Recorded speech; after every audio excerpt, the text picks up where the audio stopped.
things about Diani. It's very beautiful, it's private and peaceful.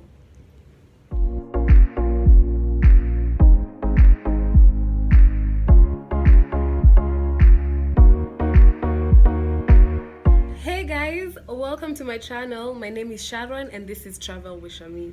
Tell us, who is Sharon? So Sharon is a 23-year-old whose background is in international relations, but she's very passionate about traveling and events. And yeah, she's still figuring life out. Fantastic, well put. How was the idea for Travel with Shami born?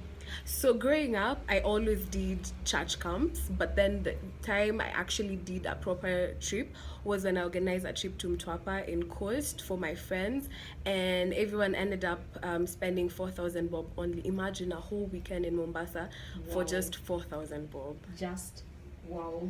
Thank you. Thank you for sharing. I can't wait to see what you have in store. Yes, there's so much coming up. I can't wait to share with you guys, and I hope that all this is going to be beneficial for someone, especially people trying to travel alone. You don't have to wait for your friends for you to travel and explore both locally and internationally. This video you're about to watch is about my trip to Diani that I did alone. It was a solo trip on a budget, and I was staying in Diani for 3 days and 2 nights. And in this video I'm going to tell you about how much it cost to travel and how I actually traveled alone. Since where I live is really far from the SGR terminus, I live in Thika, it was absurd for me to take a cab, which would cost me roughly 3,000. So I decided to just drive from my place and I took a matatu. Good thing I packed light because I wasn't staying for long, it was just this 3 days. But I got late and I wasn't able to record much at the terminus. If you're coming from far, you probably want to leave the house early enough so that you're not running around the terminus trying to print your ticket, finding your way to the SGR. Also, food within the cafeteria in the terminus is cheaper as compared to buying it on the train. And also, traveling at night saves you a full day of travel unless you're flying, in which case you want to book your flights early enough. So I got to Mombasa at 3 a.m. and usually there are shuttles waiting for people going all across Mombasa. And for Diani it was 500 bob, which was so convenient because I didn't hustle at Likoni crossing the ferry. Also, the place I was staying allowed me to have an early morning check-in. So basically I stayed at Diani Backpackers, which is a hostel that offers different sets of accommodation. And what I picked was a room that was being charged 1,400 per night, where you share 6 of you and you have a private bathroom. But the people who are sleeping there before me decided to extend, so they had to bring me to now this room, which also wasn't that bad. Honestly, it was actually good, better than I expected. And they have like all these storage rooms where you pay 500 bob for a padlock, so your stuff is also safe in as much as you're sharing with people. And luckily it was just 2 of us that weekend, so yeah, I was okay with it. I wasn't all for the bathtub, but it's okay. There was still a shower besides the bathtub. Plus, for that amount of money, it was really convenient. Plus, they have a pool that is 24 hours. They have a bar, they have a restaurant, and on the weekends they host events that they allow people from outside to actually get in. There's like a DJ. It's a proper dunda, you know what I'm saying? Yeah, so I really didn't mind. Plus, I was able to make new friends because backpacking is usually for solo travelers. So for me, that was a plus. Instead of staying in a hotel where I'm meeting up with couples and groups. So I woke up at around 11, took a shower, had my breakfast, then went to the beach. It's just 3 minutes away from Diani Backpackers. Then luckily 2 of my friends were also in Coast that weekend, so we met up at a different hotel since theirs was more private and they don't allow other people from outside. And we went to Safari Beach Hotel. They had really nice offers on their cocktails and their booze. So we chilled there and we accessed the beach. Then later on we went out clubbing. We went to Tandouri.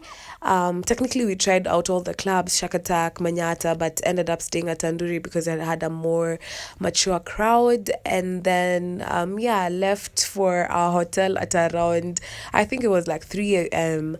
Yeah, it was really fun. So at least have like 3k for your cocktails and your booze. Then maybe like 200 bob or 500 bob for your transport, if especially you want to Club Hope like us. Yeah, but it's really nice, and curfew is a bit lenient. Good morning. This is day 2, and my plan is to have a boat ride and do a camel ride. So the boat rides go for 500 per person. The camel ride goes for 200 bob per person, but depends with, of course, your negotiation skills. But yeah,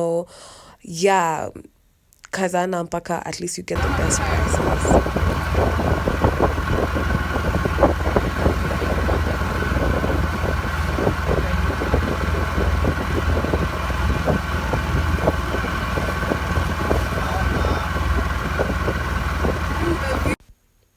So the island that we were going to is just within Diani. That's why the prices were so cheap as compared to doing a day excursion at Pasini. But then they also do snorkeling for 1,500 per person, which is what my friend did. I didn't do it because I want to do mine in Wasini. So hopefully for the next video I can do that and show you guys. But yeah, I took a lot of photos, and yeah, just enjoyed being in the middle of the ocean, like both sides, like all around you. It was pretty dope, and then we got to see different types of fish, and watch my friends snorkel. Yeah, it was really fun. Zebra fish. The black with white dot, don't get a fish. Hello, Mrembo. Zebra fish. Hello, Mrembo. Hello, if you are ready, want to snorkel here at the snorkeling ground.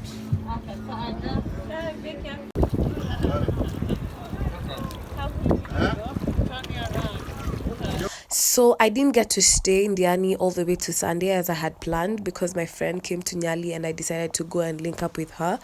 But all in all, I'd say traveling on a budget and on a solo trip is doable, although a little bit hectic, especially with the transport logistics.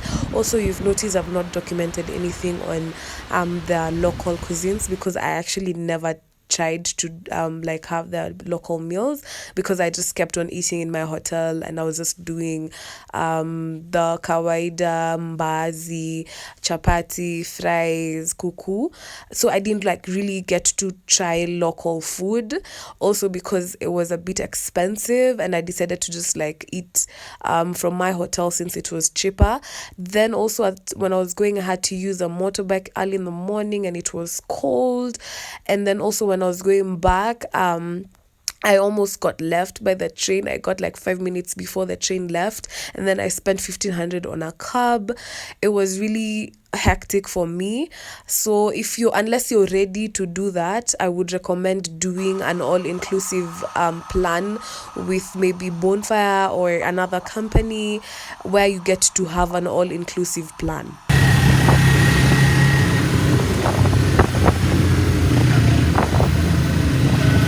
Nyali was also fun. My friend was staying in some apartments that also had a pool, and so for that night we went to Diani Reef. There's a really nice club they have. It's called Moonshine.